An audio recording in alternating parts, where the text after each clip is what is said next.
যেন জনসমুদ্র। প্রোগ্রামের আনুষ্ঠানিকতা শুরু হতে না হতেই একে একে আসতে থাকে মিছিল। দলে দলে যোগ দেন বিএনপি ও অঙ্গ সংগঠনের নেতাকর্মী সহ সর্বস্তরের জনগণ। কানায় কানায় ভরপুর হয়ে ওঠে পুরো প্রাঙ্গণ। স্লোগানে স্লোগানে মুখরিত হয়ে ওঠে পুরো অনুষ্ঠান স্থল। বিএনপির ভারপ্রাপ্ত চেয়ারম্যান তারেক রহমানের নির্দেশনায় চট্টগ্রাম মহানগর পূর্ব বাকুলিয়া ওয়ার্ড বিএনপির উদ্যোগে প্রোগ্রামটি কম্বল বিতরণ ও বিএনপির প্রস্তাবিত ৩১ দফা গণমানুষের কাছে পৌঁছে দেওয়ার জন্য হলেও পরিণত হয় বিশাল গণসমাবেশে।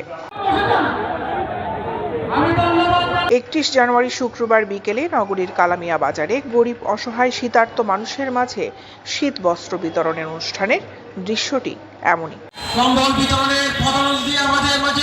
পূর্ব বাকুলিয়া ওয়ার্ড বিএনপির সাবেক সভাপতি আব্দুল্লাহ আল সগিরের সভাপতিত্বে ও বিএনপি নেতা রৌসাঙ্গিস আমিনের পরিচালনায় প্রধান অতিথি ছিলেন চট্টগ্রাম মহানগর বিএনপির সাবেক সাধারণ সম্পাদক আবুল হাশেম বক্কর।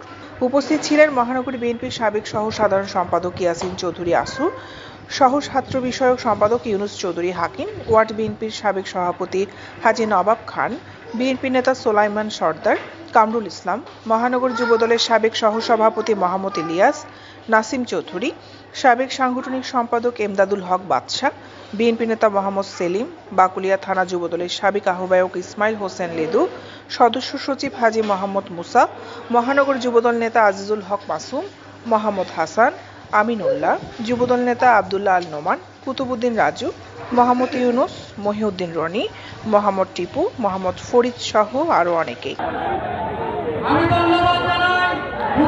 দৈনিক আজাদী নিউজ ডেস্ক।